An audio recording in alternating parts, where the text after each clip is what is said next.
everyone, welcome back. And now we're going to move on to the second part of chapter 6. So now we're going to actually be looking at actual procedures. So the first PowerPoint talked about terminology and rules. We talked about what the Fourth Amendment says. We talked about warrants. We talked about particularity, and we talked about the exclusionary rule and exceptions to the exclusionary rule. Now we're going to look at specific police procedures and how they work in this situation. Okay, so we're still focusing on the Constitution and policing, and we're specifically looking for at police procedures. So we had said in the last lecture, when we're talking about police procedures, these are the things that are going to be controlled by the Constitution: search and seizure, stop and frisk, and arrest. We also said interrogation, but we're going to cover that in the last lecture video. So we are going to focus on these procedures today. So we need to have some basic definitions. What are we talking about when we're talking about police searches and seizures? What are we actually meaning? So a seizure is an examination of a body or property or area that a person would expect to be private for the purpose of trying to find evidence. So when you're searching, you're looking in those specific areas and you're looking for evidence of a crime. The seizure is when you actually take that evidence into custody, or you take away the person's ability to possess that evidence. That is a seizure. Okay, so that's the terms that we're using when we're working through this PowerPoint. So we need to review what specifically did the Fourth Amendment say about searches and seizures. Well, first it decided or described where you are allowed, what areas are actually protected by the Fourth Amendment. Remember, we said persons, houses, papers, effects are expressly protected by the Fourth Amendment. But remember, we said in Katz, the Supreme Court expanded that to include anywhere a reasonable person would expect to be private. So it can be conversations, it can be cell phones, it can be other things that a reasonable person would expect to be private. So number one, the Fourth Amendment defines what areas are actually protected by the Fourth Amendment. And then it said, if it is a protected area, then the search must be reasonable. So then we spent some time talking about what makes a search reasonable. And we said the number one thing is you have to have a warrant, that court order from the judge saying that the search is okay. And that search warrant has to be supported by probable cause. So remember, probable cause are all the facts that we know to stack up to 30%, where we can point to a specific person and a specific crime. And then the last thing we talked about is that it had to be particular. It has to specifically define where the police can search and what they can search for. And that's the particularity clause. So we always said the most important thing is to have a warrant, because a warrant is extra protection to the police that the judge determined there is probable cause to search. So if evidence always excluded under the exclusionary rule if you don't have a warrant? Do you have to have a warrant all the time under all circumstances? And the Supreme Court has said no, it has created exceptions. So these are times when police can still search without actually getting a warrant. So we want them to have a warrant. That's a requirement, but we will make some exceptions to that requirement. The first one is search incident to an arrest. So this is the idea that when a police officer is actually arresting somebody, so they have probable cause to arrest and maybe even an arrest warrant, they are allowed to search that person and the surrounding area to make sure there's nothing dangerous for the police or that there's not evidence that could be destroyed. So that's search incident to an arrest. We don't need a separate search warrant to do that search because we're going to search them when we are doing the actual arrest, and we already have probable cause for the arrest. There's another one, exigent or emergency circumstances. These two words are interchangeable. They mean the same thing. So if there's an emergency, it doesn't really make sense to stop what we're doing and go to a judge and get a warrant.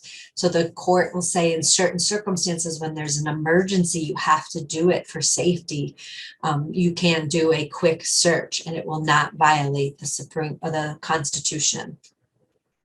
Consent's the idea that the defendant or the person the police are working with agrees. Yes, go ahead and search. They give the authority to the police to allow to search. With this one, they don't even need probable cause. The person just agrees and the police are just allowed to do it. And then the last one is what we call automobile exception. An automobile exception is the idea that cars are mobile and can move very fast. So if police have probable cause, you still need probable cause. If police have probable cause that there's evidence in a car, they don't have to tell the driver, stop, stay here for a minute while we go get a warrant and then show up. Police can search cars if they have probable cause. Now, one of the offshoots of automobile exception is what we call an inventory search. So if a car is impounded for any reason, like police take the car into custody, they're going to be allowed to search that car and make an inventory of all contents. They're not really looking for evidence in that case. They're really just looking to preserve the property and make sure it doesn't get destroyed. Now, there is another concept that we often talk about. It's called plain view. So plain view is the idea that the evidence is just out in the open. The police aren't really even searching for it necessarily. They just happen to see it. So as long as the police have legal authority to be where they are at, and they just happen to see something and they immediately know that it's illegal to have or it's part of evidence, then they can also search or seize that. They just happen to see it while they're searching for something else or while they're just walking down the street. Now, they can't move it or manipulate it or do anything to it to make sure it is what they think it is, it's evidence or illegal to possess. But if they can look at it and immediately know right away that it's evidence, they can also seize that without an actual warrant. Now, there's a couple other quick issues that the book talks about, and I think the Mind Tap talks about, so I just want to bring them up. There's electronic surveillance. So if they're actually wiretapping people's phones, they're going to need special warrants for that. And a lot of times they call those FISA warrants. Those are special warrants. They also may need a warrant to search cell phones. So they may be able to seize the phone during a search, but to actually look at the data on that phone, they may need a special warrant. So some exception may allow the police to seize the phone so you don't destroy it. But when you go to look at the information on the phone, they're going to have to get a warrant first. Okay, so what I have done is I've created a little practice assessment online, and it's called Name the Exception. So what you want to do is you want to read the scenario, and then you want to pick out which exception would apply to that situation. It's a really great way to make sure you understand all of these different exceptions. So that is search and seizure really quick. We spend weeks on it in criminal procedure law. But we want to move on now to stop, question, and frisk and arrest. So we need to understand what some of those basic terms are. So you're a police officer, you notice a tall male in a trench coat walking back and forth in front of a bank. He has walked by the bank 10 times and is looking through the windows each time. It is a bright summer day, sunny day, and you are not sure why he has on a trench coat. What do you do? So we don't have the ability to arrest, because arrest, we said you need probable cause. So what can we do in this situation? What, as a police officer, are we legally allowed to do in this sort of a situation? So we have to think about what constitutional amendments are going to control our decision. And the Fourth Amendment also deals with this kind of situation. So it deals with searches, which we just talked about, and seizure, but it's also going to govern when a police can stop somebody, ask them questions, frisk them, and also make an ultimate arrest. So we're going to use the Fourth Amendment for guidance on this issue also. So in order to understand what we can do, we need to understand what these terms mean. So the courts have defined a stop as a quick detention of a person for questioning to see if there's anything going on, if we have reasonable suspicion. So in my scenario, we didn't have quite enough to arrest. We could maybe point to a specific person, but we didn't know what the crime was yet because he hadn't actually committed any crime yet. But we had more than a hunch. It was really, we could point to certain factors. So we probably had reasonable suspicion. So what can we do in that situation? We can stop and we can ask some basic questions. So what we're doing is we're doing further investigation. We're trying to gather facts to see if we can get up to probable cause. So the idea is it's a quick detention. An arrest is a full detention of a person. This is just a quick thing with some quick questions to either move up to probable cause and make an arrest or realize we don't have anything and let the person go. That is what is called a stop. This stop was created in the Supreme Court case Terry versus Ohio and is often now referred to as a Terry stop. So if you're working in the field, you might hear somebody say, I made a Terry stop. That's what they're talking about when they only have reasonable suspicion, but they stop and ask some basic questions. So then we have to ask ourselves, what is a frisk? So a frisk is a pat down of outer clothing, and the only reason you're doing it is to look for weapons, not other evidence. Okay, so a full search is looking everywhere. A frisk is just a pat down of outer clothing. And when you're doing the pat down, you have to immediately know that you have a weapon, that the person is armed and dangerous. So you also need reasonable suspicion for this. You cannot conduct a frisk unless you have some evidence that you can point to show that the person is probably carrying a weapon. So how I keep it straight in my head, I think of a stop as a mini arrest. So arrest is a full intrusion on somebody. A stop is just sort of a mini intrusion.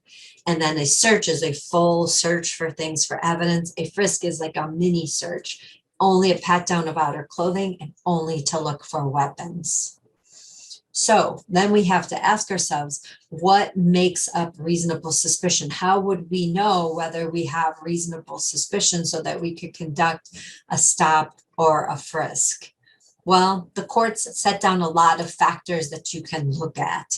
So number one, what type of an offense is this? Is this a very violent offense? Is it somebody hurting somebody else? That's going to more likely justify a stop and frisk. On what time of day, you can consider that as a factor that you're looking at. If the police know about the suspect and the suspect's past, they know they committed crimes in the past, they can look at that. Where the person's located, like in front of a bank, back and forth, that can be considered. Personal experience and training that the officer has. So they've been trained if they see certain behaviors to be more suspicious because those mean certain things, you can use that. Information they receive from other people. So an informant or somebody could come up to them and say, I know Joe Smith is going to rob the bank, right? So that can be used as reasonable suspicion. The response of this that the suspect gives you when you approach them, do they turn, do they run away, do they act nervous, are they sweating, are they keeping their hands in their pockets? So all those visible activities that you can see and how the person's responding can also be a factor. So when you're trying to decide if you have reasonable suspicion, you're looking at all of these factors and seeing if you can get up to the proper level of reasonable suspicion to conduct a stop and a frisk. Now, sometimes the stop is longer and it actually is the person being taken into custody, which is a complete infringement on their right of freedom of movement. So an arrest is when you actually take them into custody and they no longer have a ability to move. You're limiting their freedom of movement. Now remember, stop is just a mini arrest. So it is a limit on their movement, but only for a very brief amount of time. An arrest is a much larger infringement. So then we have to ask ourselves, how do we know the difference between a stop and arrest? When does a stop turn into an arrest? So the Supreme Court had to come up with a test to determine when a person is considered under arrest. and they created what's called reasonable person would not feel free to leave under the circumstances standard. So obviously it's long, big mouthful. But what it is saying is, would a reasonable person feel free to walk away? If a reasonable person under the circumstances would not feel free to walk away, then the courts are going to say that's an arrest, right? So the police can say you're not under arrest, you're not under arrest, but you're handcuffed. So would you feel free to leave? No. So you are under arrest. So it's not just based on what police say, it's often based on what police do, and what they're doing. Does it make a reasonable person no longer feel free to leave the situation? So what do courts look at to make this determination? How many officers were surrounding the person? If you're surrounded by lots of officers, you're not going to feel like you can push through them and walk away. Are the police displaying weapons? Do they have their weapons drawn? Are their hands on their weapons? Anything like that? Much more likely the court's going to say that's an arrest. Are they physically touching you, grabbing your arm, leading you in any way? Courts are going to say that's an arrest. Are they screaming and yelling and in your face and very intimidating? The courts may say that's more of an arrest. And remember, a stop is brief in time. So how long does this stop take? If it starts to take over 20 minutes, the courts are more likely to say that's an arrest. Now, remember, for a stop, you only need reasonable suspicion. But if that stop turns into an arrest for over 20 minutes, you need probable cause. So if you don't have probable cause, the moment it turns into an arrest, it's a bad arrest. And under the exclusionary rule, any evidence obtained from there on is going to be excluded from trial. Okay, so what do you think? An officer grabs a suspect arm and pulls her into a room. Would that be a stop or would that be an arrest? Officer approaches the suspect and demands that she give him her name. Stop or arrest? Johnny sees the police standing down the street, takes off running, and he's chased down and handcuffed. Stop or arrest? So the first one would be an arrest. There's touching and physically pulling. That would no longer leave a person feel free to leave.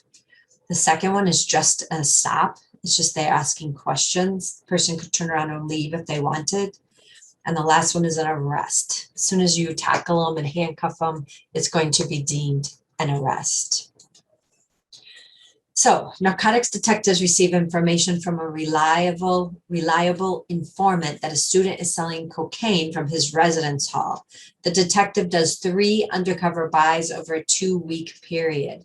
What are the steps that the officer has to go through now to arrest?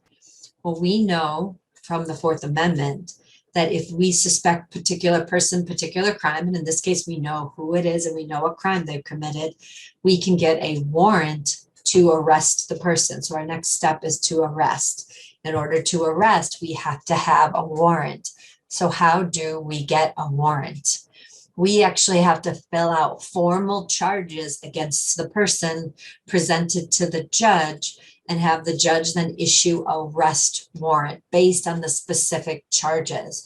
So specific charge, specific person, if we can fill out those charges, then we can get an arrest warrant. So when do we need a warrant? Well, anytime you're going to arrest somebody in a home, you have to have a warrant. Homes are our castle. They receive extra protection under the Constitution. So if you are going to go into somebody's home and make an arrest, you must have a warrant. And if you don't, it will be a bad arrest. Okay. Now, what about public places? There are different rules depending on where the arrest occurs and what crime that you're arresting for. So if it occurs in a home, get a warrant. If it's in a public place and it's a felony, so a really bad crime, you don't need a warrant. If the police see or know that a person committed a felony and they're in the public, you can just go over to them and arrest them as long as there's probable cause. You don't need a warrant. If it's only a misdemeanor, so up to 1 year in jail, we consider that a less serious crime. We're going to say, you know what? Please just get a warrant. It's not, they're not posing any risk. It's just a misdemeanor. Go to the court and get a warrant. Now, You can arrest without a warrant if you actually see the person commit the crime. If the police officer themselves sees them commit the crime, they can arrest without a warrant, even for a misdemeanor. But if somebody else tells them, then they really should go and get a warrant, okay? So if it's an informant or somebody else says Joe Smith just committed this misdemeanor, you really should go and get a warrant. Now, are there any exceptions to any of these? So we said in a home, always get a warrant. And when you need a warrant, are there exceptions? Well, there's only really one. So we have lots of exceptions to search warrants. We only really have one exception to arrest warrant, and that's emergency or exigent circumstance. So if there's a true emergency, somebody beating up somebody in the house or causing harm, you can clearly go in and make an arrest in a home, but you're going to have to justify later to the judge what your emergency was and why you couldn't get a warrant first, but that is a possibility. So that is all of the information you need for search and seizure, stop, question, frisk, and arrest. So you have what's called the wrong-handed beer drinker for your chapter 6 assignment. So you need to read the scenario and answer the questions that are listed in there. Okay. Now the scenario is here. So if you want to sit and read it here and take notes, I think I also posted it with the assignment, but this is the scenario that you're going to use for your assignment. And then you have to answer the questions that go along with it. And I'll give you a hint. It's going to deal with reasonable suspicion, probable cause, stop, question, frisk, arrest. So you need to understand each of those concepts in order to answer the question. So just as a review, read through this, try to fill in the blanks, and then when you're done, start the video again and see if you got it right. So there you go. Hopefully you got it all right. So that's the end of the second video. There will be one more video. We're going to talk about interrogations and specifically address the procedures that go along with police interrogations. If you have any questions, let me know. If you're working on that homework assignment and you're confused, just let me know. I'll be happy to answer any questions. Otherwise, I will see you soon for the last video.